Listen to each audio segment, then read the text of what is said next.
that don't need to be said. Something that'll actually get us canceled. Yeah, for real, bro. Yeah, great. All right, Jake, go ahead. All right. It didn't show. Yes, we are. Welcome back to another Wisco Fanatics Friday night episode. Another episode with the draft series. Today is linebackers and running backs. We have a full room today. Simon got some downtime after driving for hours and hours and days on end. So, Simon, how you doing, buddy? Tired. So much drive. I told you yesterday, like driving through like Colorado and Utah and California, Washington, Oregon. Like it's gorgeous. Never again. I'm so tired of fucking driving, man. I still have 38 hours to go. Are you in Canada yet? I'm so tired of it, and yeah, I just crossed the border, so everything's weird here and super expensive. I like how it went from is it bad? So beautiful and you're fine. You're fine. We'll skip around you. Okay. But I like how you're like, oh, it's beautiful. It's beautiful. I love it. It was a great drive, and I'll never do it again because it was long and boring, and I hated it. Dude, it's bad, man. And everything up here is just dumb expensive. Like you think inflation is bad in the United States, in the West Coast, just gas is like, it was like $5.25 in like Southern California. I'm just like, fuck, dude. And in Texas, like when I left Texas, it was like $2.70. And I was like, oh my God. Makes sense. Yeah. It's cheap as fuck. But yeah, I gotta fill up tomorrow morning. But they have what is it, Hortons Donuts or whatever? Tim Hortons? Yeah, Tim Hortons, that's it, yeah. I haven't been just in living like off of years. a diet of donuts. Dude, in Canada. Yeah. Donuts. Tim Hortons is legit, man. Putin? What's a Putin? That's the other thing. I went to McDonald's. Putin is the Russia guy. Yeah. Well, I went to McDonald's, and as a side, instead of fries, you can order poutine. You can order what?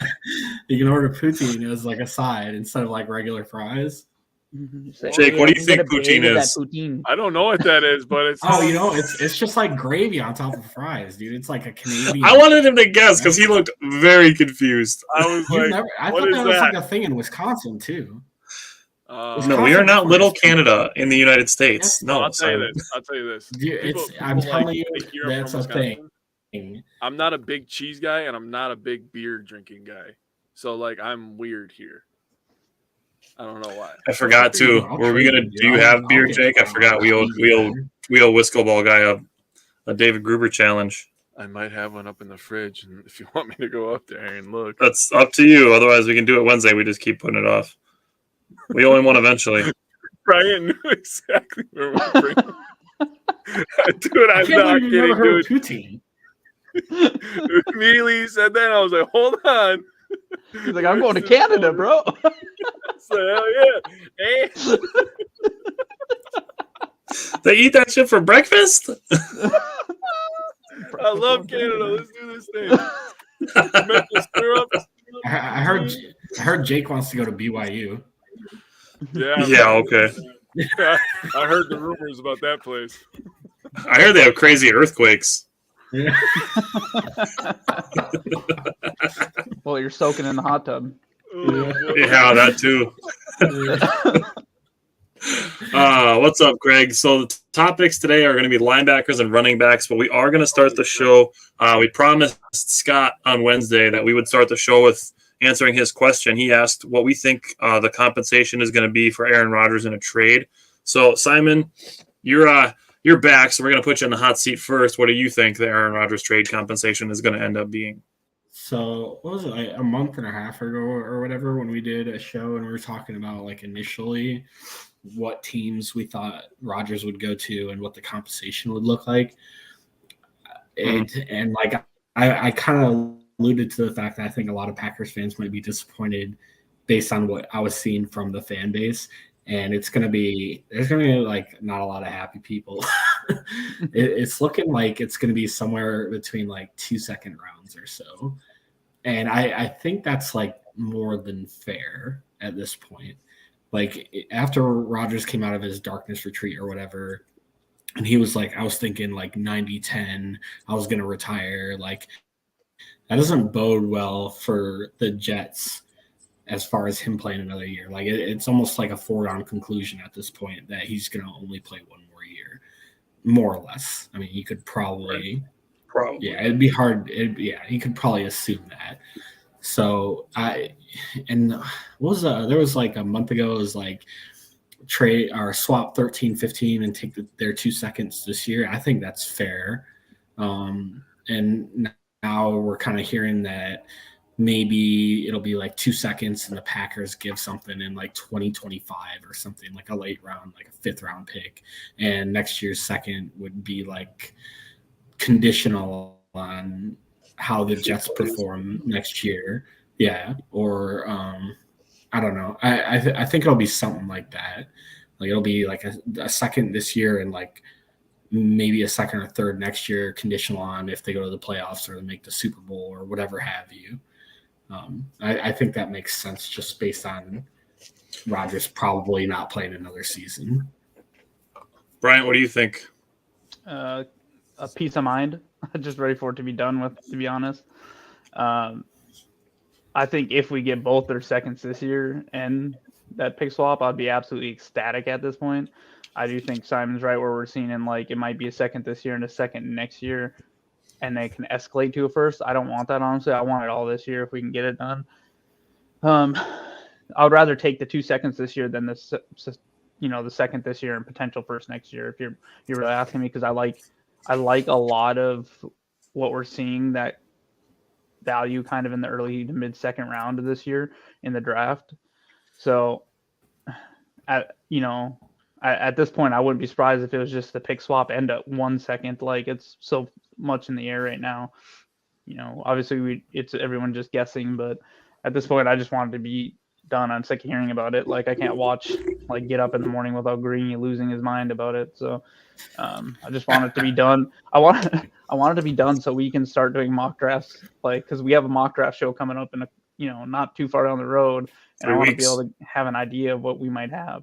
And if we were to get both seconds this year plus our second, that would give us so much flexibility in this draft to move around if someone we really wanted fell into the late first round. So it'll be interesting. Or we could, move up from 13 or 15 to the top 10 if Will Anderson or something dropped and we wanted them. So yeah, so that'd be awesome. The flexibility this year would be great. Right. Steve said he'd love a 2024 first, hold on to June to do the trade and assume Jets 2024 first is in the 20s. We could have the capital to move up for an elite QB or Marvin Harrison Jr. I like the idea of moving up for Marvin Harrison Jr. He's going to be a star. I will say this quick. If the Jets are playing stupid and they're going to do something like that, if we're going to wait till June 1st, I say screw it, wait till September or right before that, give him to him and say, here you go. You wanted to play games with us. You wanted to play games with us. Now you get them 2 weeks before your season starts and good luck. Yep. And then I literally say, I contact the NFL and say, hey, I'm requesting that or whatever. I don't know what the process is. I'm not an NFL employee, but I request that they stop having ability to contact Aaron Rodgers at this point. Like I start playing hardball. Basically. Yeah, I started playing real hardball at that point. Because what's worst that can happen? He's on our team, and we're gonna pay $40 million for him anyway. Like that's the exact thing. We're not getting. It'd be less actually. Yeah, so it'd be less actually on our cap. Like if they did it post June 1st, I think Gutekunst has handled this pretty well. Other than everyone was like, "Well, they could have traded him last year and got the Russell Wilson package." Well, guess what? How many of us going into last year thought we had a legitimate chance to win the Super Bowl? We did until injuries hit and everything.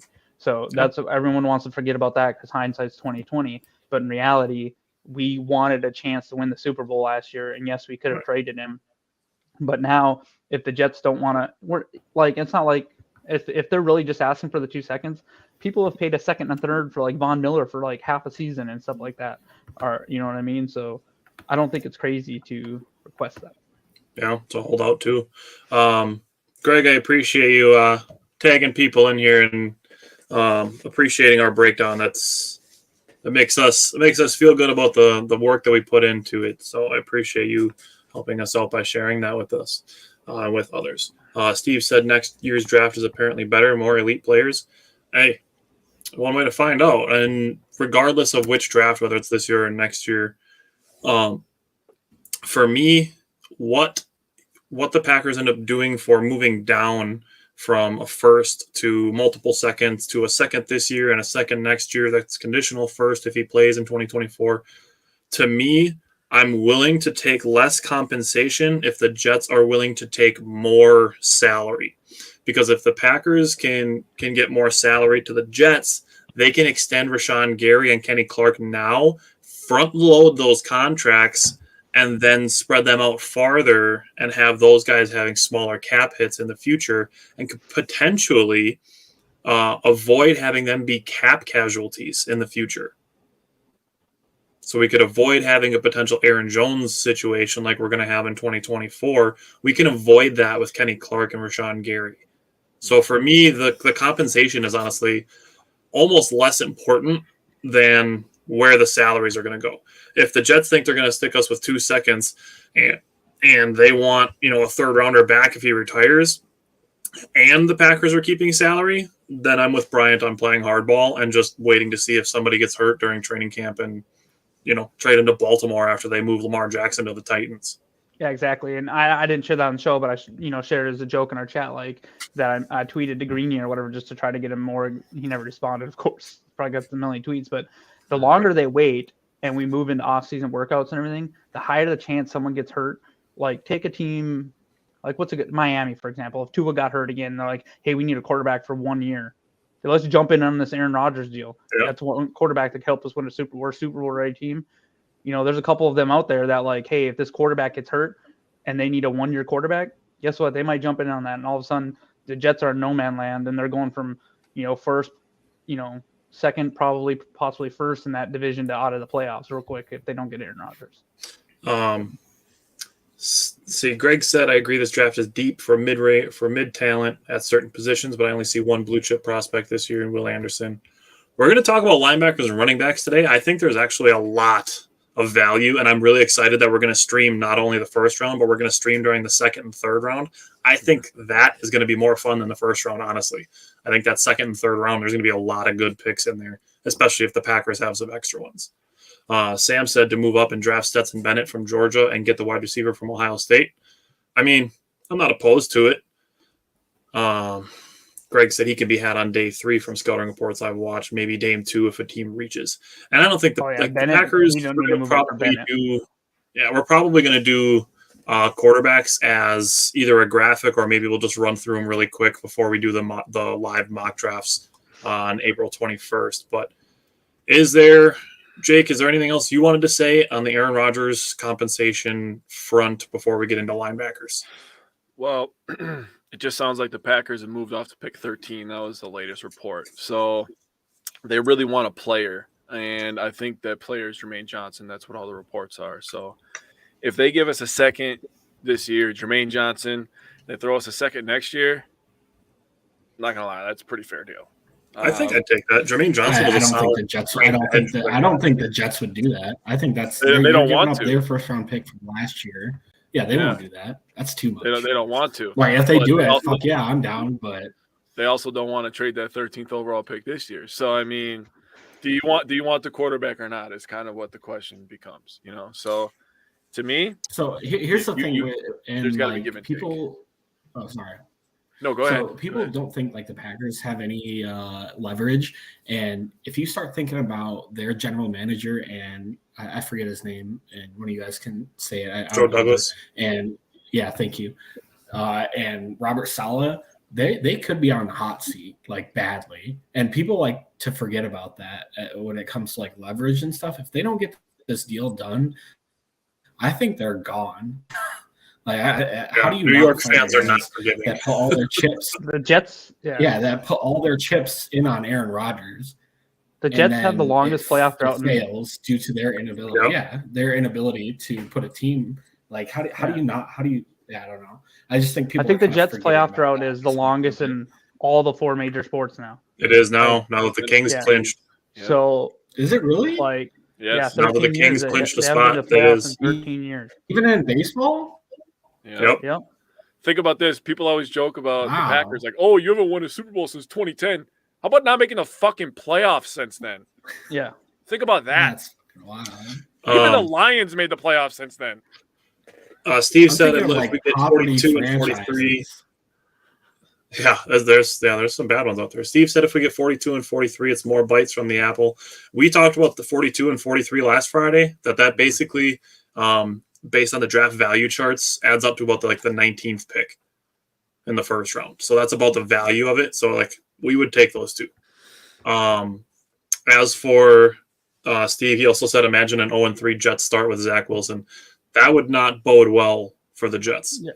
But I want to answer Sam's question here. What's your guys' take on the rumors of Matt Ryan as a veteran quarterback? I'm on board. Are you? I would love for Jordan Love to be able to learn from Matt Ryan. That would be I'm on board. I like it. He's been an as MVP. long as these fans aren't going to call crazy for him to play right away for us and start. But he worked with Jordan Love would throw one pick and they'd call for it.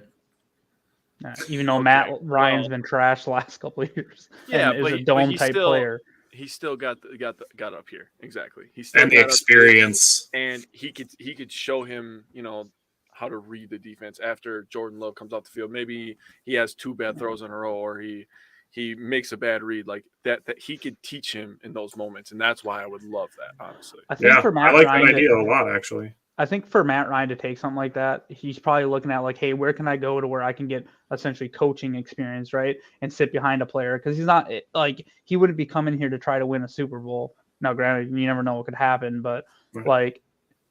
If he's trying to go to win a Super Bowl, then I think he would take a cheap deal to go sit behind someone like a Mahomes or a Burrow or something like that. Right. But if he's like, hey, I want to kind of I know LaFleur, I want to parlay this into eventually maybe being a QB coach or something to start off. Let me go there and work with Jordan Love. I think it would be fine. Yeah, that's a good idea. This is the guy that I've seen floated out as well as Teddy Bridgewater. I don't want any part of him. No thanks. I don't want Teddy Bridgewater either. I'd rather. He was so overhyped. He was trash. I feel bad that he got that injury, but everyone's like, "Oh, Teddy Bridgewater's really good." I'm like, look at his stats. I don't think he's ever thrown more than 15 touchdowns in a year. Teddy Bridgewater to me he marks a guy who could play the system if Jordan Love got injured, not as a guy who's going to help Jordan Love develop. Yeah, I agree. All right. So, you guys ready to do the linebackers? I am. Let's do it. All right. Simon got the first pick of linebackers, so we're going to start with Simon. I had second pick. Jake had third pick. Bryant had the last pick of who we get to elaborate on. So we're going to go to Simon first. Simon, give me your number 1 linebacker. Jack Campbell. Jack Campbell. All right, that's your guy. So it makes sense you got him number 1. So talk about Jack Campbell. Did you guys not have him number 1? No. I don't. Really? Too slow for me. Just me. He's not really even that slow. He has good speed for his size. He's just. I have my guy number 1. That old school. He's kind of that old school build. Big. He's 6'5", 249. He had one of the best combine by the guys that were invited. He had really good athleticism, especially in the 3-cone drill and some of the short burst areas. He's a really good run defender, and he showed pretty good ability to play coverage too, especially on some of the bigger tight ends and stuff. He only allowed 206 yards on 418 coverage snaps last year, and he had 2 interceptions. He reacts pretty well to misdirection and screenplays, but sometimes he can find himself out of position due to pre-snap activity. I have him going in the late first or second round. It just really depends on the team. Someone might not like that kind of big old school linebacker like that. That dude's just massive. He feels like a Pittsburgh linebacker to me. Yeah, I like him, but the problem is I think the sideline to sideline linebacker has become so important in the NFL at this point that I know he's not he obviously way faster than any of us speaking right now, but 4.65 relatively speaking in the NFL is slow for a linebacker at that position. So I think he could be a hell of a hitter, and I feel like he's stuck in between being a middle or an inside linebacker, middle linebacker, and an outside linebacker. So, hopefully he gets on the field and proves me 100% wrong. But I just feel like he's like in a He weird did position. have some pass rush ability. Like he showed a little bit last year. Steve said he's about the only pedigreed inside linebacker in this class with any size. He might be the only guy over. Is he the only guy over 6'4"? Wow, No, over Drew Sanders. 6'4". But I mean, Trenton. Drew Sanders is pretty big. Is 6'3", 240. 6'3", 240 is pretty big. Trenton Simpson is a monster. Yeah. Trenton Simpson is my number one. He's my guy. So Trenton Simpson, he has insane burst when the quarterback leaves the pocket. It also helps him in the screen game. So good start with him there. He's got great body control, which to me makes me think that it would serve him well covering mobile quarterbacks like Justin Fields. So to potentially combat Justin Fields, if he takes that next step this year, having a guy like Quay Walker and then having Trenton Simpson and Devondre Campbell mixed into your linebacking group, like that's a good way to combat those mobile quarterbacks. Also, we are not far from Detroit and Minnesota, both potentially looking to move on from their current quarterbacks, probably within the next year potentially. And if they go mobile QBs, the Packers are going to need mobile linebackers. So for me, Trenton Simpson, he's the number one linebacker. He's also got the speed for coverage, and he doesn't quit on plays. So for me, Trenton Simpson is my number one pretty easily, honestly. Jake, who's your number one? I have the same as you. I have Trenton Simpson. That guy's a athletic freak. Yeah. Bryant, who's your number one linebacker? Yeah, I had Trenton Simpson. All righty. Simon, back to you. Who's your number two? Trenton Simpson. It was he said it was Trenton Simpson. I think he has an internet issue right now. But... Yeah. Okay. My number two is Jack Campbell. I don't know why there's a delay between me talking and you guys hearing me. It's the Canadian internet. Canada internet, it's man. the Canadian internet, man. Yes. Jake, who's your number two? I have Jack Campbell at number two. All right, Bryant, who's your number two? I put Drew Sanders at number two. Okay. I left him as an edge, but yeah, it's going to happen. Yeah, he was one of the ones that I was like, he certainly could be an edge because he had 10 sacks. Yeah. But I think at the same time, he has a size to be just a wrecking ball. Like, I'm not going to say that he'll be Micah Parsons, but I feel like that could be the role he would play, where he could play, inside middle linebacker and also rush the passer. So. Steve said, "Damn Border Patrol." Yeah, I saw that too. Simon, who's your number three linebacker? I had Diane Henley. So do I. Jake, who's your number three? I have Henry To'oto'o. All right, that's your guy. That's your first guy. So talk to me about Henry To'oto'o. All right, so Steve doesn't like the little sub 230 linebackers. I'm sorry, but he's 6'1", 227. But he had 13 pressures, 6 quarterback hurries, 4 quarterback hits, and he ran 4.6. So he's got some speed. The first thing that I noticed is he is very comfortable in pass coverage. He had a 88 quarterback rating when targeted. He understands depth. I think he could be a guy that could play Tampa 2 Mike linebacker. He can really sink back. He could basically be like an extra safety on the field. And he has really, really good first step. And he's a great open field tackler. When he gets his hands on you, he's coming to hit you. Kind of like, and we're doing running backs, so this works well. When you look at good running backs, they hit the hole hard, right? That's one of the biggest differences between Aaron Jones and A.J. Dillon, in my opinion, is Aaron Jones always hits the hole. He's like, all right, we're running B gap this time. I'm gonna hit that, and don't. You saying he hits the B hole? Hits the B hole real hard, baby. I wasn't gonna say it. I saw everybody going crazy, but Henry will attack that. He reads, he trusts his eyes, and obviously he was coached well at Alabama. They coached defensive players pretty well. He had talent all the way around him, right? Yeah. But I just think that he could be a steal maybe in the second round, third round area. with him being in Alabama, he's got experience against a bunch of running backs that we're going to talk about in the next segment. So, Brian, who is your number 3? Jack Campbell. Jack Campbell. All right. Simon, who's your number 4? Sorry, it's Henry To'oTo'o. Okay. That's who I have at number 4 as well. Jake, who is your number 4? Davion Henley. Okay. Bryant, who is your number 4? Deion Henley. All right, that's your first guy. So talk to me about Deion Henley. Yeah, so he is what you consider just a little undersized at 6'1", 225, but I really like that mixed with his combination of speed at 4.54.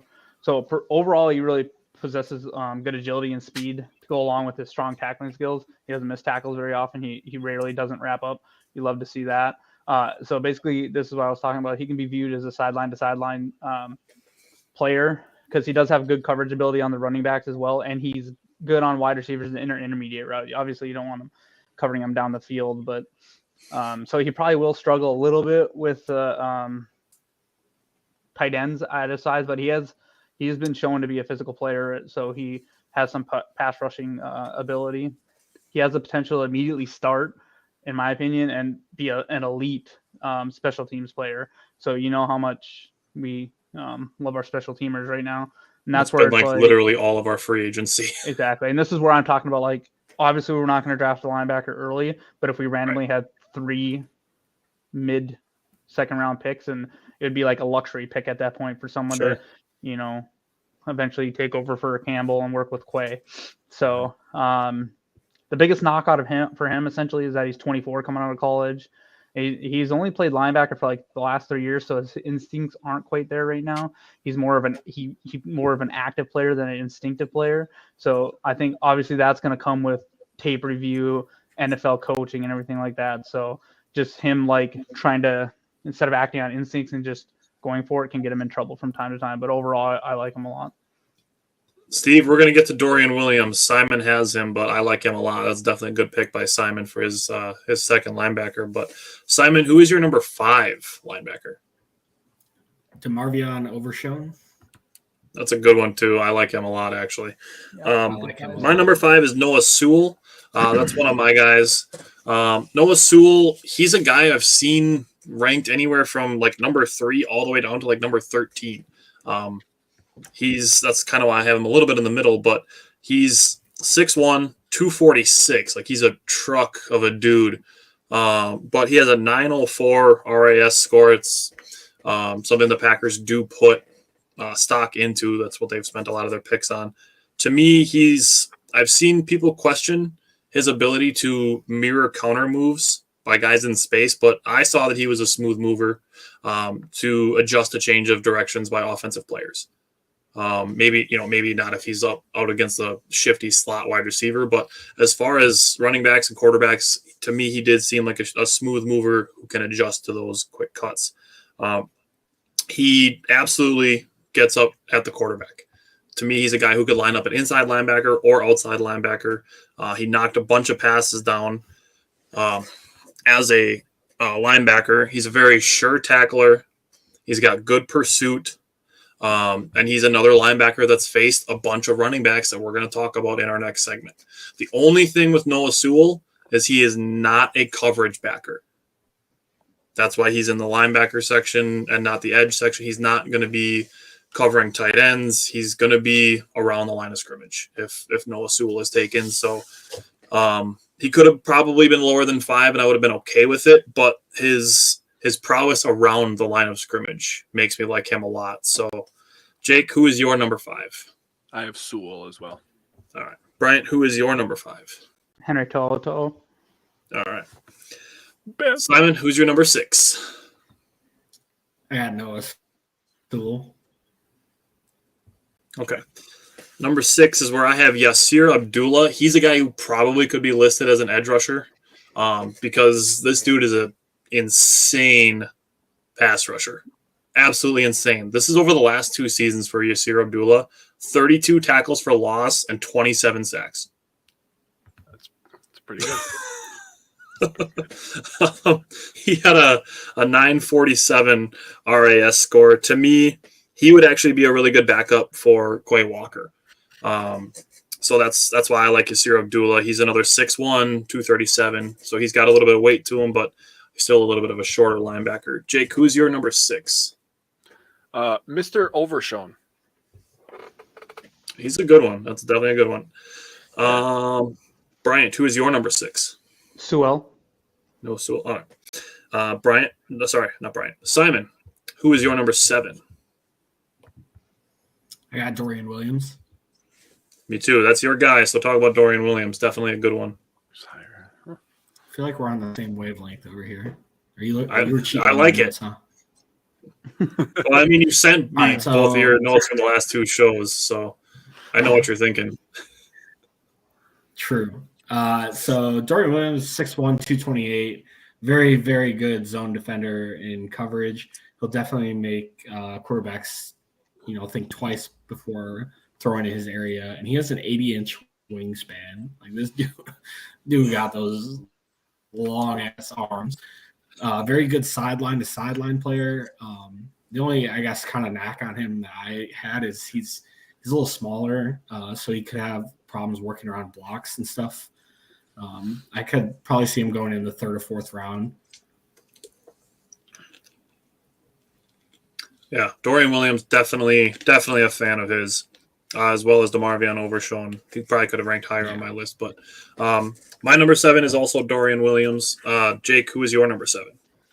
I have Ventrell Miller. Okay. Bryant, who is your number 7? Overshown. Definitely a good one. Simon, who's your number 8 linebacker? I have Drew Sanders. Okay. My number 8 is Owen Papo. That's one of Brian's guys, so we will get to him. Jake, who is your number 8? I have Cam Jones. That's your guy. All right, talk about Cam Jones.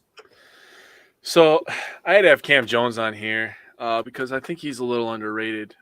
He's not the greatest run stopper. He does get lost every once in a while. He's not a big guy, though.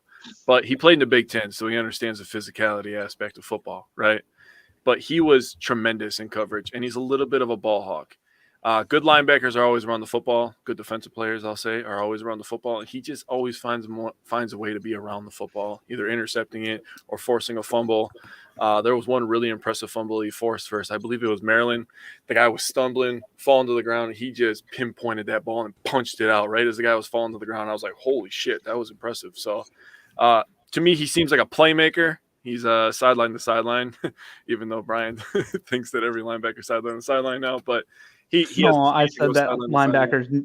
I just like linebackers that can play sideline to sideline. They can, and he's not the biggest guy either. So I also wrote that I think he'll struggle with tight ends, but he definitely can mirror running back out of the backfield. He's tremendous at that. He had an 86 quarterback rating when targeted, so actually lower than my man Henry To'oto. So with Cam Jones and actually with Dorian Williams, I have written on both of their notes in mine that they're both human hit sticks. Yeah, both of them can lay the wood. So Bryant, who is your number 8? Dorian Williams. He's definitely some of that 3rd, 4th, 5th round value. So definitely on board with Steve, who would like him in those mid rounds as well. Simon, who is your number 9? Owen Papo. All right. Number 9, that's where I have DeMarvion Overshown. He 6'3", 229. He's got the ability. He could probably add some more weight. He is a former safety, so that's possible that could contribute it to that. The dude's just an absolute rocket. Like, he looks, every time he's pursuing the quarterback, he just looks like he's shot out of a cannon. For him, I've seen a lot of places credit him for his improvement, actually, from 2021 to 2022. And in my opinion, he would make actually a really good 3rd down linebacker. So, Jake, who is your number 9? My number 9 is D. Winters. All right. Bryant, who is your number 9? Owen Papo. All right, that's your guy. Yeah, so for him, he is undersized. He's 6 foot 225, but this dude can absolutely fly. I think at the combine he was clocked at 4.39, but he's been clocked as high as 4.32 40. and that's insane because this dude benches 435 pounds. So he's benching over 200 pounds of his body weight. He is equally as good as against the run as the pass. Obviously, with that speed, he can drop down into zone coverage pretty quickly. One of the things I liked about him is that he was the leader for the Auburn defense like the last 2 years. So he's a natural leader. Like I said, he is undersized, so I think he will. But he does have long arms, but he will struggle to get off blocks, and especially against tight ends and stuff. So for him, I think to be successful, they'll probably put him in the will linebacker position where he can kind of chase down the runners from the backside or whatever, which I think would be a good position for him. So if you really, this is just someone you want to get on your team because of just their physical traits. And, he might end up only being a third down linebacker because of his speed and ability to coverage. And, but there's value in probably the mid to late rounds if he falls that far with someone with those measurables. Yeah. So always value on special teams with guys like that as well. Yep, exactly. Your family is uninvited, Bryant.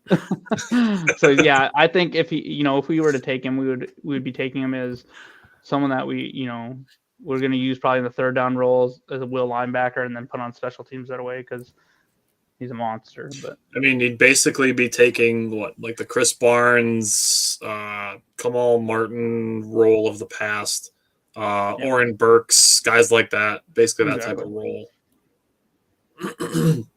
Steve asked if anyone is concerned with Devondre Campbell in 2023. He regressed last year. Not sure the 2024 cap hit if he's just average. I mean, he did deal with some injury in 2022. Going forward to 2023, 2024, I don't know if I'd go as far as concerned, but like he's obviously not going to get younger, and linebacker is a very important position. Obviously, we saw it happen with Tampa Bay when they won their recent Super Bowl. They had dominant linebackers. So if the Packers can grab a guy who's going to be a game changer in a year or two before he's needed on the field, that's definitely the kind of guy to have there. Eric Wilson, definitely a good signing for depth. Justin Hollins, I'm a big fan of that signing actually as well for depth on the edge. So I think the Packers have done well retaining some of the guys that they've had. So Simon, let's wrap it up. Number 10, who's your number 10 linebacker? Before that, I'm also a big fan of Hollins signing too. I thought he had one of the, I think he had the 26th best pass rush win rate from the time we signed him to the end of the season. He's a good depth piece for us for sure. In my opinion, the only good defender we had against Jalen Hurts. Yeah. Number 10, I got Cam Jones. I also have Cam Jones, number 10. Jake, who is your number 10 linebacker? I have Dorian Williams in number 10. All right. Bryant, who's your number 10? Ventrell Miller. Okay. Definitely some good value guys here. I think as far as, being outside of the top 5 guys, I definitely think Dorian Williams and DeMarvin Overshown are some of those guys who could be the later round value picks. Is there anything else you guys want to say on the subject of linebackers before we flip to the offensive side? I will say you brought up an interesting point, with that the Popo that I was talking about. I wonder if teams are going to start to look for a linebacker they can use just in games like the one against Jalen Hurts, where you put someone on the field that's you fly around, your sole responsibility is Jalen Hurts, because he's fast enough to catch him. That'd be interesting. Just a thought, but. Yeah, I think Lamar Jackson could command that type of player. Anthony Richardson, maybe when he comes out. Greg, no, I don't have Ivan Pace in my top 10. He's 11 to 15 range for me, but I didn't have him in my top 10. I don't think any of us had Ivan Pace. Is he more of an edge rusher? I guess I didn't. Look at him. I'm not sure. Yeah, there were some lines that you had to kind of blur to choose between an edge rusher, because there were definitely some inside linebackers where I thought there's some edge rushers or outside linebackers that I kind of moved inside just because that's where I could see them playing. Where guys with 10 plus sacks, and I was like, I don't think they fit the mold of an outside linebacker at the NFL level, and I kind of moved them inside. Yeah, and I really wish they would do inside linebacker, outside linebacker, and defensive end and defensive line, instead of doing edge and then having outside linebackers and defensive ends in the same grouping.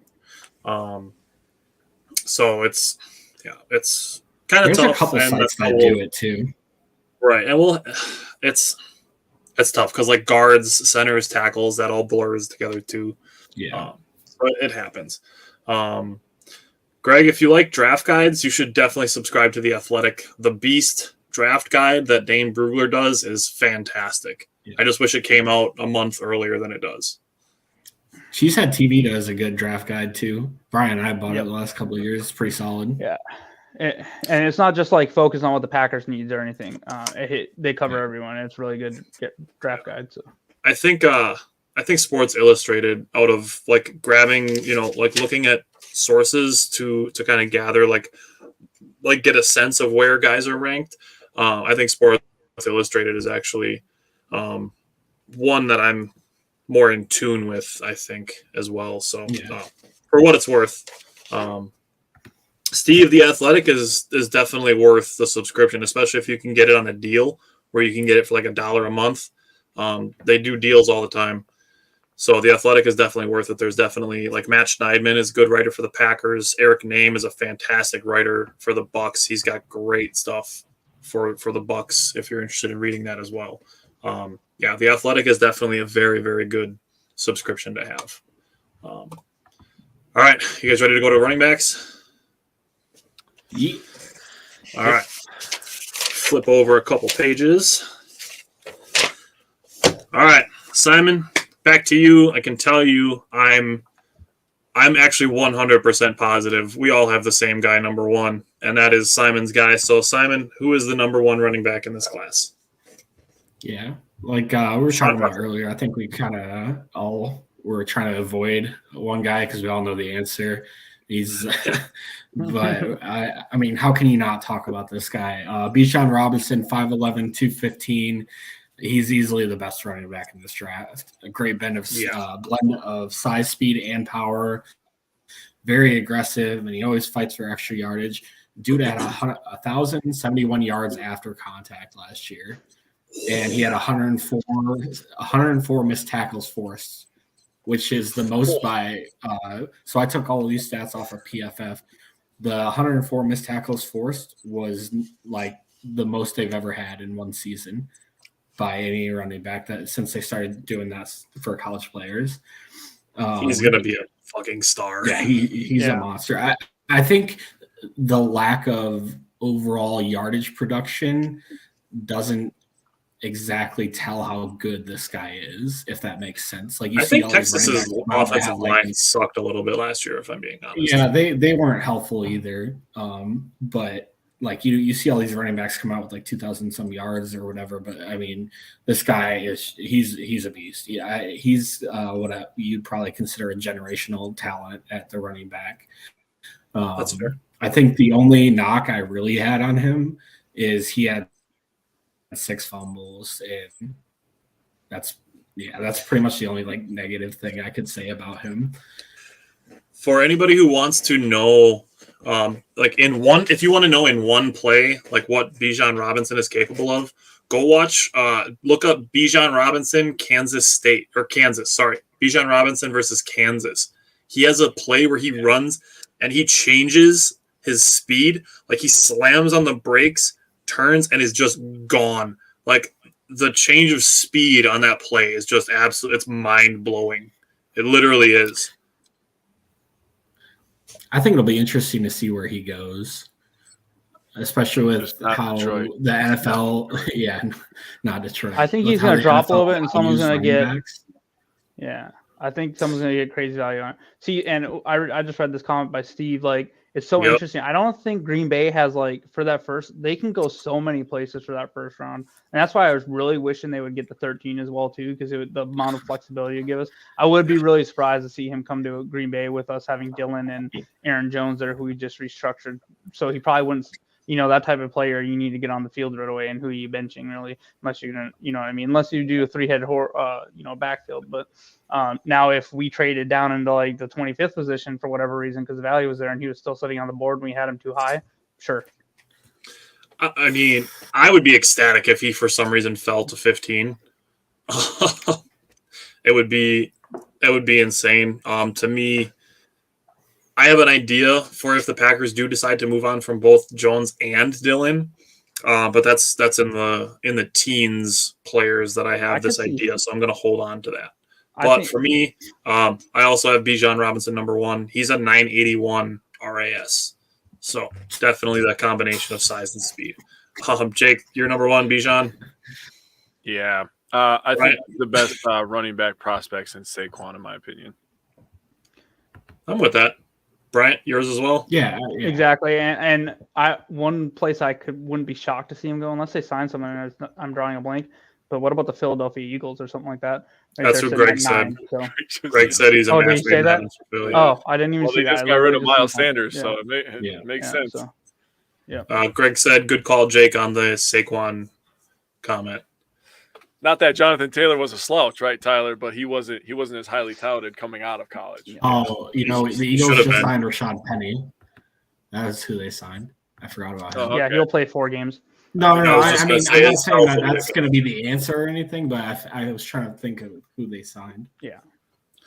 Steve said I'm not as high and Dylan as most. How many shoestring tackles? I think all of us are in the position where we like Dylan as a complimentary back and not as a starter. Yep. Yeah. And as a person, he's a pretty cool guy. Yeah, He's a good dude. All right. So, Simon, who is your number 2? I have Jahmyr Gibbs. All right. That's one of Jake's guys. Number 2, I have one of Jake's other guys. I have Zach Charbonnet, number 2. Jake, who's your number 2? Jahmyr Gibbs. All right. That's your first guy. Talk to me about Jahmyr Gibbs. Dude, this is my boy. Like Bijan, like stud, but I think we're more in the market for a guy like Gibbs. And when I think of Gibbs, I think of Alvin Kamara. It's just inevitable. Yeah. You're not the only one. He's got really good soft hands. He's an insane mismatch in the pass catching game. He's tough to cover in man coverage. He had 36 receptions when he was on Georgia Tech in 2021. 44 receptions last year with Bama. He's got the speed. He's got 4.3 speed. I didn't want to go through stats, but I am going to tell you his high school stats because they're fucking disgusting. His senior year, 233 carries, 2,554 yards, and 40 touchdowns. Dude, holy shit. Another thing I wanted to say, which is why this is the reason I fell in love with him when I was reading about him. In high school, he lined up as a wide receiver in passing sets. So he can be he's literally just a dual threat, what you think of a dual threat. And Tyler and I have been talking up Aaron Jones as a dual threat, saying he's a top 5 dual threat for the last couple of years. If you're going to replace a dual threat, you got to get a dual threat. So I think Gibbs is the number 1 dual threat. My next guy is another good dual threat, and Tyler said he loved him already. So, yeah. Bryant, who's your number 2 running back? Jahmyr Gibbs. All right. Simon, who's your number 3? I have Zach Charbonnet. My number 3, I have Izzy Abanikanda. His name's fun to say. Nobody picked him, surprisingly. He's kind of one of those middle guys, but he's 5'10", 216. So, he's got a little bit of beef. He's pretty close, actually, to Aaron Jones' size, actually, almost exactly. The same size as Aaron Jones. Over 100 yards in 9 of 11 games last year. He had 2 gold medals in track at the New York Mayor's Cup race. So, definitely got the speed there. He was tied for the most touchdowns in the FBS with 20, and he's got breakaway speed and kick return ability also with Abanikanda. But Jake, who is your number 3? Zach Charbonnet. All right. He is a stud. I love him. Jake, that's your guy, though. Go ahead. He's a little underrated. Another dual threat guy. He had over 1,300 rush yards. He averaged 7 yards per carry last year. He had 37 receptions to go with those 1,300 yards for 320 receiving yards. He's a tough runner. He's a guy that when you watch him, he literally just passes the eye test, right? He started at Michigan, transferred to UCLA this year. I know, Greg, that's your guy. Cody, what's up, man? Been a minute. Yes, if Simon's live in his igloo. He hasn't gotten no. He's in the land of French fries and gravy right now. What did he say? I missed it. He asked if you're living in your igloo yet. Yeah, Close, man. He's Close. close. No, Charbonnet. I passed the 4-day dark hole that Aaron Rodgers was on today, so have that going for me. Greg is a fan of Charbonnet. Yeah. Go ahead, Jake. No, I mean I was really all that. He's just he doesn't get enough credit for his toughness, in my opinion. So I just wanted to just talk about it. His toughness. He is a tough runner. He's very good in open space. So he's an underrated guy. I think the last UCLA running back we took was pretty good too until he got derailed by injuries. But 968 RAS for Zach Charbonnet. To me, he reminds me, he's basically a shiftier, faster version of AJ Dillon. Like Zach Charbonnet is devastating in one-on-one situations. Oh yeah. He don't got the quads though. No, he doesn't have the quads. Nobody's got the quads that AJ Dillon has, but he's got the frame that he could have the quads. True. Let's get his quad game up. All right. Brian, 2 is your number 3. My number 3 is Dwayne McBride. Ooh, high on him. All right. That's your first guy. So talk about Dwayne McBride. I'm definitely high on him. He's 5'10", 209 pounds, 4.52. This dude's got crazy good footwork and vision, which allows him to basically work through tight spaces and through the tackles, in between the tackles. But he has power and finesse. He can make that sharp cut and turn upfield, and he can get around tacklers. This dude's going to be a workhorse back in the NFL. He runs violently. So I know people say knock his, who he played against, but look at who Aaron Jones played against, right? He played at UTEP, same conference, I believe. So this dude ran for 120 more yards in 11 of 12 games in 2022. Yep. And he averaged 4.72 yards after contact. That's pretty good. So the reason he averages a yard after contact, this dude power cleans at 209 pounds. He power cleans 345 pounds, benches 385 pounds, and squats 550 pounds. Damn. So he's just a giant muscle. So one of the Dwayne McBride, giant muscle. Remember the muscle hamster name? This is him right here. So one of the knocks on him is he didn't do much in blocking or the passing game. It's because he was never asked to. I think he had 2 targets all of last year. So I think it's something he could show if given the opportunity. And then the other main concern was he had some fumbling issues. But I think it's probably because he was so used to bouncing off people and fighting for yards. He'll probably learn he's probably not going to average 4.72 yards after contact in the NFL. So he'll probably learn to go down once it's okay, it's time to go down. But yeah, I'm pretty high on him, but I think he could be a steal for somebody. If this dude drops to the 3rd round, maybe he can break that curse for us. All right, I'm with that. Simon, who is your number 4 running back? I have Devon Achane. Okay, all right.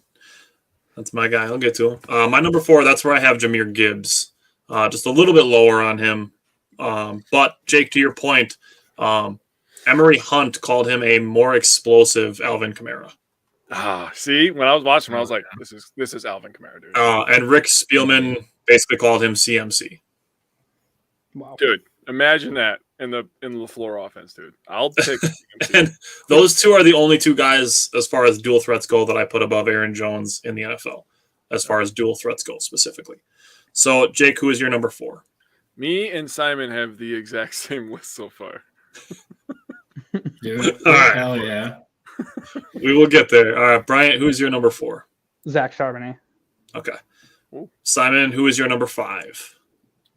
Jake, do you have Dwayne McBride? Nope, he's a little bit lower. We finally, I got him. finally That's switched fine. up. There we go. Number 5 is where I have Devin A-Chain. Actually, I think it's Devon A-Chain. But his last name is A-Chain, which is just badass. His last name is A-Chain. That's just sweet. Devon A-Chain was a track star, actually, as well at Texas A&M. He's great acceleration, makes great cuts, great change of direction, vision. He really puts it all together. He's got good blitz pickup and play action, which is important. And me being a guy that loves play action and loves seeing the Packers run it, definitely a guy to be valuable in those types of situations. He's got kick return abilities for potentially. Now, I haven't brought this up with you guys yet, but I've seen it reported in more than one place that the Packers are going to use Keijon Nixon as a slot receiver. So for me, having guys that have some kick return ability is something that I'm going to bring up with some running backs. But just a real quick sidebar, what do you guys think about potentially using Keijon Nixon as a slot wide receiver? I think it'd be fun for gadget plays. I do know LaFleur's asked about it, and he said he's got to get the slot down first on the defense side of the ball. But I think it'd be fun to watch him do double end arounds with him and Watson or something like that, or Jalen Hyatt when he becomes a Packer. Wow, he's good in space, so why not? Yeah, exactly. Yep, I agree. If you make a little, use it a few times a game or whatever. Yeah, I mean, I'm for it, but I wouldn't put him out there for or so players on offense or anything. We've talked about the Tyler Ervin role now for 3 years. Maybe Keijon Nixon in that. You use him for 4 or 5 snaps a game on offense. Mm-hmm. Fake the end around with him would be dangerous. I'll tell you that. When he's probably factoring into defense as well, gas on returns. That's why you just got to be careful when you do it. Whether it be say the end of a half or the end of a quarter, for example. You're ticking down. Let's say there's a minute left in the quarter or a minute left in a half. You're probably not going to be switching on to defense before the period runs out. So, you're going to have that time when the quarter or the half is going to change. So stuff like that. Situational awareness, I guess, is what I would say with when you use him.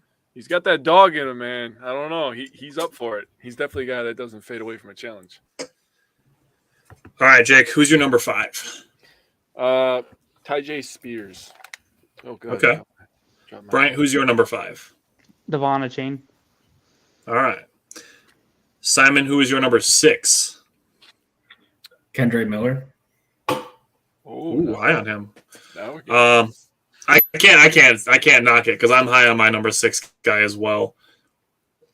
My number 6 is Kenny McIntosh from Georgia. Kenny McIntosh, 6 foot 204. He's got great hands. I think he's one of the better dual threats in this draft, actually. He's got shifty vision. He's got great acceleration. He had 43 receptions in 2022. He's a willing guy in blitz pickup. And in my opinion, this is why I have him so high. In my opinion, Kenny McIntosh is the best player in this draft to potentially replace Aaron Jones. Whoa. If we're talking about Bijan Robinson, obviously he's the best guy. But I'm saying, the first and second down dual threat, willing blitz pickup, I think he's the best candidate to replace that role specifically if they say extend A.J. Dillon. Does he play faster than that 4.62? Because what concerned me is being 6 foot, which is tall, technically a little tall for a running back, and he's only 204 pounds. If he's running upright at that, he's just going to get knocked off his feet. Was my concern with running a 4.62. So I've seen that is a lot higher than I have him. It's weird because for me, when you're looking at running backs, in my opinion, speed and acceleration are 2 different things. So he may not have the best speed, but he's got really good acceleration. So it's kind of a hard concept to potentially wrap your mind around. But I think Kenny McIntosh has great acceleration. So for him to get those quick bursts through the line, that's something that Aaron Jones does well. So if he's going to outrun some of the faster, what's that? My bad. I was saying to your point on that, he was in the top 1% on his 3-cone and his shuttle. Oh, wow. Yeah. So, if he's going to outrun, the Sauce Gardners of the world, maybe not. But he's going to get those, to Simon's point, he's going to get those quick first 7 to 10 yards.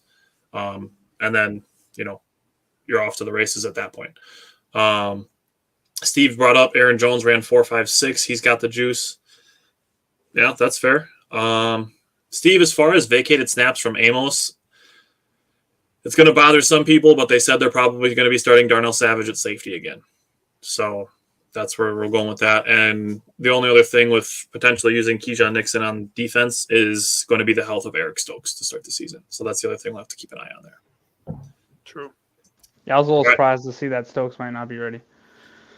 We'll see. I mean, he tore ACLs are tough. It's I tough. thought he hurt his ankle. Was it? No, Was he it had ankle an or ankle ACL? injury. Yeah, Was it ankle? All right. It was ankle. Okay. My bad. Oh, those are also tough. I'm fired. Jake, who's your number 6? Sean Tucker out of Syracuse, baby. Ooh, you got him high. I have a thought about Sean Tucker, but I'm gonna save it for when I get to my second guy. He's a good early down guy. That's a very strong reason why I have the thoughts that I have when I get to my second guy. Brian, who's your number 6? My number 6 is Ty J. Spears. Okay. Simon, who's your number 7? Zach Evans. Oh, Zach Evans. All right. Back on track. Almost back on track, Simon. Almost. My number 7 is Tyjae Spears. Jake, who's your number 7? Tank Bigsby. All right. I'll lie on him. All right. Brian, who is your number 7? Zach Evans. Okay. Simon, who's your number 8? I have Tajay Spears. All right. That's your guy. So talk about Tyjae Spears. Yeah, so I really like Tajay Spears, and that's kind of the reason why I chose him. And I remember because I just like scroll through and I see stuff about players on Twitter and stuff, and I follow a lot of the drafted and Packers guys. And Tajay Spears, 5'10", 201. This dude was 6th in the FBS in yards after contact with 1,052 yards at his size. Like this dude, I mean, he's not a big dude. Like 5'10", 201 isn't big. And he 463 missed tackles. He has really nice natural hands, great. He can snatch the ball kind of out of anywhere and turn up field. He's going to be a really, really good receiving back. I'm really hoping the Packers can pick him up. Good patience, balance, and vision. He's not really great for blitz pickup and pass protection because of his slender build, and he's not going to grind out a lot of yards in between the tackles. But he could be an elite outside runner if you get him in those like zone toss and stuff. I really love his game. He's a good. It's like Zay Flowers. He's a really explosive athlete too. He's just with Tajay. Sorry, with Tajay Spears and actually Jahmyr Gibbs as well. I think both of those guys would do well in like the swing passes. Those guys both strike me as guys that would beat defenders to the pylons to gain those first downs when they run those swing passes. Yeah. So with him and Jahmyr Gibbs as well. He was also the American Athletic Conference Player of the Year, and he scored 4 touchdowns versus USC in the Cotton Bowl. Pretty good. That's a lot of touchdowns. My number 8 is Dwayne McBride. That's where I have him. I'm not low on him. The fumble issues does concern me a little bit, but 8 in my opinion for a guy out of UAB isn't a bad spot to have him. But Jake, who's your number 8? Zach Evans. All right, Brian, who is your number 8? My number 8, I might be a little high on, but it's Eric Gray. Not super high. He's coming up on my list. That's my next person, That's your second guy, so go ahead and talk about Eric Gray. So this is the one that I kind of look like. I was like, he needs some work, but he could be like an Aaron Jones type if we were to take him. Like he could be the next, down the line. So he's 5'9", 207 pounds, ran a 4.40. He is a decisive runner with, he can be a 3-down back. He isn't going to hit the home run, but he's got good speed and he, short area quickness to where he can like burst through the line. He has good hands and he runs clean routes. So out of the backfield, so that'll be nice. So I think he could contribute right away as a pass catcher as well. Another thing about him, even though he's smaller, he's a very willing blocker. Like he'll step up and hit someone bigger than him. The one thing which is interesting because the one knock on him one of the knocks on him was that he needs to run more physical. So he'll get up and hit you at the block, but it's like when he's running, he's a little more hesitant. Instead of, if he gets hit in between the tackles or something, he goes down a little more easier. So you'd have to work on those yards after contact. one of the I know we don't like doing comps, but I do have comps for the next two people because I found this one interesting. His comp was Miles Sanders. So for where people have him getting drafted, if he turned out to be that kind of player, that'd be pretty good. It was funny. Like the first 4 or 5 things you said, you could have just been reading right out of my notebook. So good job on Eric Gray. Simon, who is your number 9? Number 9, I have Sean Tucker. All right, that's your guy. So talk about Sean Tucker. Yeah, so Sean Tucker is almost kind of the same as Tajay Spears. They're both like these guys that have pretty good pass catching ability. Both can turn up the field and run. He has good initial burst and good lateral quickness to get outside and make sharp cuts. But his slight build, he's just not going to be an in-between tackles runner either. And sometimes he has decisiveness issues at the line of scrimmage, which causes him to miss holes or, just dance around in the backfield a little bit, get tackled on the line of scrimmage. All righty.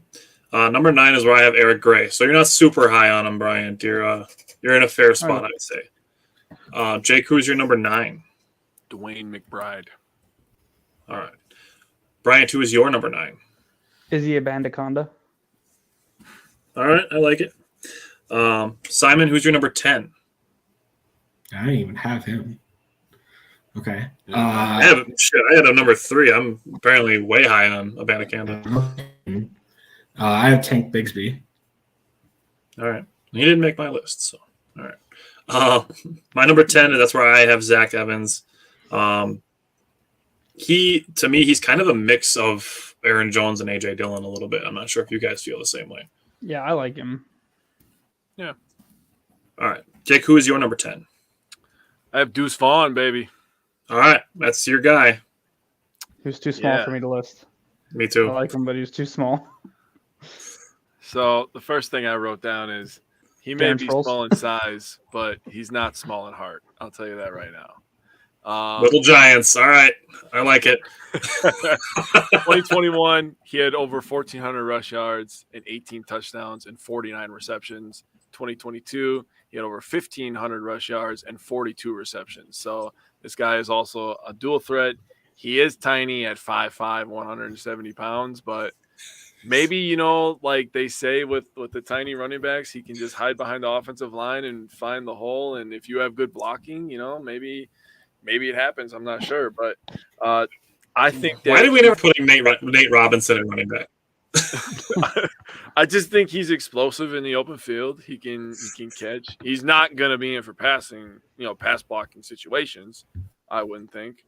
He's basically going to be a receiver. He's going to be getting the ball at some point. So, are you serious? Nobody would want that player? I don't know. Deuce Vaughn might find a niche. Steve brought up the guy that I thought of immediately. Darren Sproles, yeah. He does have experience as a kick returner. Yeah. He did some kickoffs in college. So wasn't Danny Woodhead Steve awfully said small it. too? I was thinking Maybe it. not that small, but yeah. Steve said it. I was thinking it. Darren Sproles. That sounds like him. Brian, who's your number 10? my number 10 is Keandre Miller. Okay. Simon, who is your number 11? I have Deuce Vaughn. All right. I have Chase Brown, number 11. I think he's kind of slept on a little bit. He had a 962 RAS. He was second team All-American. 1,643 rushing yards, 9 straight 100-yard games. He has good balance. And NFL.com tabbed him as a player who could be a candidate for an expanded role in the pass game. So I have Chase Brown, number 11. Jake, who is your number 11? I have Keaton Mitchell. All right. Bryant, who's your number 11? Tank Bigsby. He didn't make my list. Simon, who's your number 12? I have Eric Gray. Number 12 is where I have Bryant's guy, Mo Ibrahim, the Minnesota running back. Jake, who is your number 12? Keandre Miller. All right. Bryant, who's your number 12? Sean Tucker. All right. Sean Tucker, I have at number 13. Simon, who's your number 13? Chase Brown. Haha. Back so on with, track. I have Sean Tucker at number 13. I'm going to save this for when I get to my number 14, but Sean Tucker strikes me as a first and second down running back who could do well to be paired with another running back. So, Jake, who is your number 13? I have Chase Brown, and I agree with you. He's being slept on a little bit. Yeah. He whooped some ass against Michigan in Michigan, and he kicked Wisconsin's ass in Wisconsin. I was at that game. That was the game that turned the tide for us. So kind of thank you, Chase Brown, for letting us get Luke Fickell. Touche. See what you did there. I'm with it. Bryant, who is your number 13? Keaton Mitchell. Okay. Simon, number 14. Kenny McIntosh. Kenny McIntosh. All right. Steve, I'm getting to him right now. Number 14 is where I have Roschon Johnson. That is my last guy. Now, he is the guy that I would want to pair with Sean Tucker. Now, in a situation where, say, the Packers just go nuclear for next year and they move on from Aaron Jones and A.J. Dillon, I don't think it's going to happen, but I think it is a possibility. So they could go with Sean Tucker and Roschon Johnson, use Johnson as the third down, the A.J. Dillon, quote-unquote, guy, and basically do what they did when they drafted Aaron Jones and Jamal Williams in the same draft, and just have two guys for the next 4 years that you use in tandem. Sean Tucker is your first and second down guy. Roschon Johnson is your third guy. He's an absolute tank. He is 6 foot 219 at an A09 RAS. I think he would actually pair really well with Sean Tucker. He makes good cuts for a big guy. He actually has good hands. Only one career fumble as well for Roschon Johnson.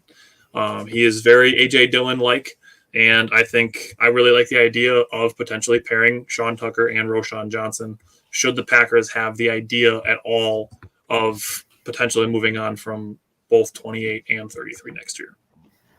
So, Steve, to answer your question, the pound the table guy, for me, it's Roschon Johnson. He's just a tank of a dude. And when Simon was talking about Bijan Robinson and some of the struggles, I do think part of it is Texas's offensive line, because Roschon Johnson had some of the similar struggles actually with the offensive line. So, yes, he's a tank, but he's not named Tank, not like some of the other guys. Sam said, I like our running back. I think he meant to say Goodson. Tyler Goodson will get a shot to make the roster as the third running back this year. I mean, he'll have a chance. I mean, there's no Kylan Hill. So, I mean, we'll see what happens if he can make the roster this year as a third guy. Jake, who is your number 14? Patrick Taylor, yep. Oh, Patrick Taylor, yeah. I'm not sure. I don't know if he's under contract. If he's a free agent. Okay. I believe yeah. Well, then, I mean, they'll still probably be competing in preseason because Jones and Dillon aren't going to play preseason, I don't think. Well, maybe a series. Squad, cut him, put him back on the practice squad. Elevate him to the active roster, cut him, practice squad. Yeah. Jake, who's your number 14? I have Kenny McIntosh down here. That's where I've seen him. That's where I've seen him in a lot of places. I'm high on him because I think he's got great dual threat ability. But Bryant, who's your number 14? Kenny McIntosh. Okay, all right, I guess. Simon, who's your number 15? Last one. Keaton Mitchell. All right, my number 15. That's where I have Kendre Miller. I just want to say this, like Bryant said this already. We don't do a ton of comparisons, but to me, when I watched Kendre Miller, like, he runs like Marshawn Lynch. Oh. Okay. I'm not saying he's going to be the next Marshawn Lynch, but that's who his style reminds me of. Oh, no, I just like the comparison. That was good. All right. Jake, who's your number 15? I have Mohamed Ibrahim. Okay. So, Bryant, who's your number 15? That's where I have Mo Ibrahim.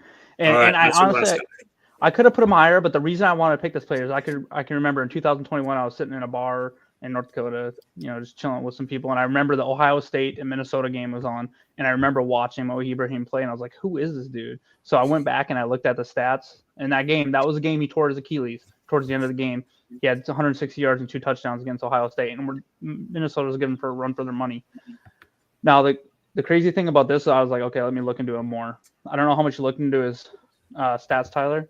This guy, he had 19 straight from 2020 to 2022, 19 straight 100-yard games, and then he scored 37 touchdowns in his last 20 games. Do you guys know which team stopped? His last regular season game, who stopped him from? Just take a stab at it. Yeah, Wisconsin, right? Wisconsin stopped him from getting 20 straight 100-yard games. And I think he had didn't he have 98? 70. He only had 70. You guys kind of really? It was only 70. Something Damn. like that. But I have to go back in the vault like, of my notebook to find out. But I thought he was pretty close. There's concern that he, could have been coming off injury. Well, he tore his Achilles in 2021. He ran for 1,600 yards last year, so I think we're probably clear on that. So, and looking at NFL.com, their comp to him, Dameon Pierce. And people are rating this dude at 15, out of running backs. If you tell me you get Dameon, I'm not saying that's what he'll end up being, but he's I think he could be a steal in the 6th or 7th round if Green Bay takes him, if he's still sitting there.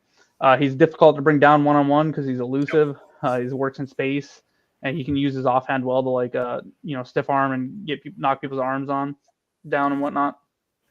He can lay the wood a little bit too. Yeah, exactly. He's got surprising straight line speed. He's 5'8", but he's 203 pounds. So some of these other guys you see 2-3 inches taller, around the same height. So he's definitely got some muscle on him.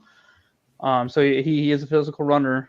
So the biggest knock on him was basically that he hadn't shown much in the receiving game, which it's hard to knock people. Minnesota's horrible quarterback play the last several years. They're not the team that's going to throw a lot to the running back either. So kind of like everyone was knocking AJ Dillon coming out. Look at he turned into a fine receiver. It just needs practice. Yeah. And then his indecisiveness at the line of scrimmage a little bit, but it's not like granted, one of our top safeties. Top center was out of Minnesota. When we were doing the other linemen, did any of us have any, Minnesota linemen anywhere near the top 10, 15, 20 players? Probably not, other than the center. So I don't know. I just like him a lot. I think he could end up being a really good player for a team that gets him, and I kind of would love to see us take him in the 6th round. Tyler, who is that right tackle from Minnesota last year? 400-pound dude. I can't think of his name. Was it Fa'alele? Yeah, dude. Yeah. Fucking massive human being. So let me pose Steve's question to you guys. Steve asks really good questions, so I like when he watches the show. Yeah. I think so. I said Roshan Johnson. I do think Kendre Miller is a guy who could use the pound the table type guy. He's a guy that could wear down the defense. But looking at your guys' your top 15 running backs, who is a guy that you would use as a pound the table, to use Steve's quote, or a wear down the defense guy? Simon, go ahead. You're the first guy. So wear down the defense, or a guy I would just love to see on our team. I would go. Let's answer Steve's question. So wear down the defense guy specifically. That's a tough one. I do like McBride a lot. Mine would be Dwayne McBride. Okay, I like it. That's how I would have Jake, what about you?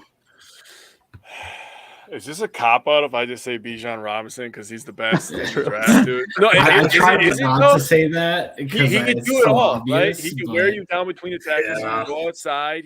He can make you miss. That'll piss you off. That'll wear you out, I'll tell you that. Is that a cop-out answer? I forgot to mention this when we talk about Bijan. He had 0 drops in 2022. Bro, He does everything. I'm telling you. You're wear it on the defense? I'm just going to go to number 1. Steve said his question was more about the guy you have to draft. So, if there's a guy specifically that you're kind of looking at, maybe, I guess let's throw it to who is your best value pick if we're looking in the middle rounds, because that's why Bill said he was going to say McBride also. We all agreed that the Packers probably weren't going to be looking at any of the top 5 guys. So looking in the 5 to 15 range, who is the guy that you're looking in at that 5 to 15 range that potentially puts the best value? Mine would be Eric Gray. Eric Gray? Probably. Dwayne McBride if he falls low enough, but Eric Gray. Eric Gray's a good one. We have to take draft stock into consideration, right? Where they're going to be drafted. I'm not going to lie. This fucking hurts to say. I am kind of high on Chase Brown. I think Chase Brown, he's really I'm with you on it. It sucks because he's from Illinois, but I think he could actually turn into a pretty good player in the NFL. I'm with you on Chase Brown. That's a really good one. Greg gave love to my boy.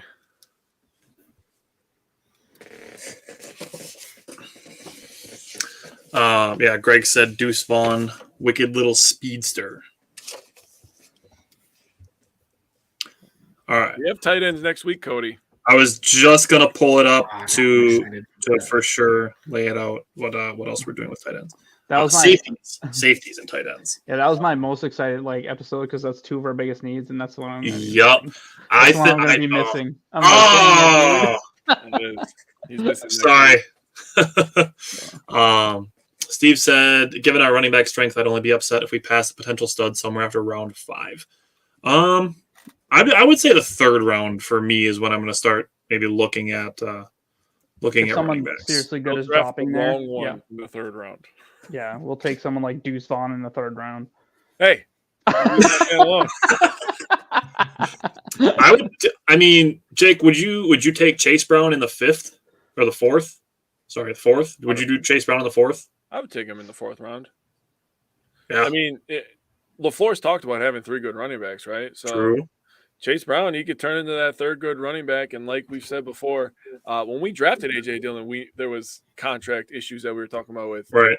Aaron Jones and Jamal Williams. So this is no new territory for the Packers. They're probably drafting a running back. And they drafted one in the second round the last time, I remember. So Right. Like, well, this is a contract year for AJ Dillon, and we probably can't keep Aaron Jones on our Aaron Jones is a cap probable cap casualty next Wow. year. So is we might- Bakhtiari. He's scheduled to make $40 million. Right. Yeah, so there's a very high chance that we do pick someone in the top 3 or 4 rounds. I think right around that. I don't think we necessarily now if Bijan Robinson's there at freaking 15, or we trade. I'm going to be so and he's- tempted. I'd be so tempted. Or if we trade down to like 20 and we're like, well, let's just see, and then he drops there or something. I mean, like, sure, go for it at that point. Let's say somebody wants to trade up to 15 to draft, say, Hendon Hooker, for example. Okay. Don't know. And say we Assuming trade Richardson's back gone, to that'd be like the 5th wide quarterback at that point, right? right. I'm trying to think of a team that would do it from the back of the draft. Kristen Like, I know we don't want to trade with Minnesota's gonna do Minnesota, it. but like Minnesota is that team that I could see taking Hendon Hooker because I they love can it. wait the year for him to heal and still have competent quarterback play. Sam looking said at- 15 pick Miles Murphy, edge rusher. Edge is going to be in the April 14th show, so we will be covering edge and defensive linemen on April 14th. Next week, April 7th, is going to be safeties and tight ends. Cody said others may disagree, but I think Kincaid is the best tight end. We'll see what happens with tight ends, but as far as tight ends go, I do not have any interest in drafting Michael Mayer, number 15. No. Me neither. I would honestly rather draft Zero. Kincaid, and I would actually rather draft Darnell Washington than Michael Mayer at 15. 100%. Cody said, I think Tampa is getting Bijan. That would be interesting. They got rid of Lenny. Yeah. It'll be interesting. Whoever is getting him is getting a star. It's locked and loaded. He's going to be a star. That's why it's good for us. Like, What about honestly, at Vegas? Richardson, Trading back into the first for Hooker. Okay. that's a possibility. Sam, the problem I is with forget that Darnell they're still Washington, I rolling don't with, think he's going to make it to our second pick. Oh no, they got Jimmy Garoppolo, but that's why it's so it's good for us that Richardson had such a really good pro day, because I think there's a really high chance at least 4 quarterbacks go before we pick now. And if we do a pick swap, you're talking about at 13, we get that 8th best player. I've seen people trading up in mock drafts now and having like someone like Devon Witherspoon falling to us, which would be really interesting pick. But at that point, if you're doing best player available and you really like him, so it could be a really interesting draft. And I honestly think it could be setting up for us taking a position that no one thought we might take, like a cornerback or something. We'll see what happens. So, but the good thing is we can go anywhere. Like I was What do watching you Jordan think- Madison tape earlier, or highlights earlier, and I'm like, oh, he's so good, and he can just get open. And then, but obviously JSN is really good, so it's going to be really interesting. What do you think if, say, the Packers did end up with 13 and they got Devon Witherspoon? What do you think about maybe trying Rasul Douglas at safety and telling Darnell Savage to kick rocks? I think I think Matt LaFleur pretty much put an end to that. I think he said he's playing outside. So that's why Right. I'm like, I don't think we go Devon Witherspoon there because where do we play him? I agree. When I think if we get Stokes gets 13 and there's a bunch of who's not quarterbacks playing? taken, I think that's where potentially Quentin Johnson could fall to 13. Yeah. Otherwise, I do think Quentin Johnson's probably going to be top 10. I think so. I could see Tennessee taking him. And if someone like Philadelphia does end up taking because I've seen Quentin Johnson mock to them, they're already really deep at wide receiver. But fuck, that would be insane. Yeah, but that's where it's like if they take someone, if they reach for a Brian Branch or if they take someone like Bijan Robinson there, it's just going to continue to drop. Dude, them with AJ Brown, Devontae Smith, and fucking Quentin Johnson, that would be a problem. Yeah, can you imagine that? Ugh. AJ and Johnson on the outside, Smith on the inside. Yeah, well, you can just lock and load that Philly's running 3 wide receiver sets every single fucking play. All right. The ball though too. Yeah. Is there anything else you guys want to say on the subject of linebackers and running backs? No, man. All right. So I want to thank everybody for commenting along, sticking with us, and adding thoughts in here. We will post each of our individual ranks for linebackers and running backs, and then also do a consensus. So if you're interested in seeing those, you can follow us on Wisco Fanatics, and those will all get posted to our Facebook, Instagram, Twitter pages and stuff. Next week, we will be back again. Part 4 of the draft series. Next week is going to be safeties and tight ends. Definitely going to be some good talk in that one as far as how the draft is going to shake out in the depth of those positions. So, and like Bryant said, with those being positions of need for the Packers, I think next week is going to be a really good one with safeties and tight ends. So again, thanks everybody for commenting along. Thank you, Steve, for asking good questions, guys, for adding in thoughts and comments. We appreciate it. And we will be back next Friday, and Jake and I will be back on Wednesday.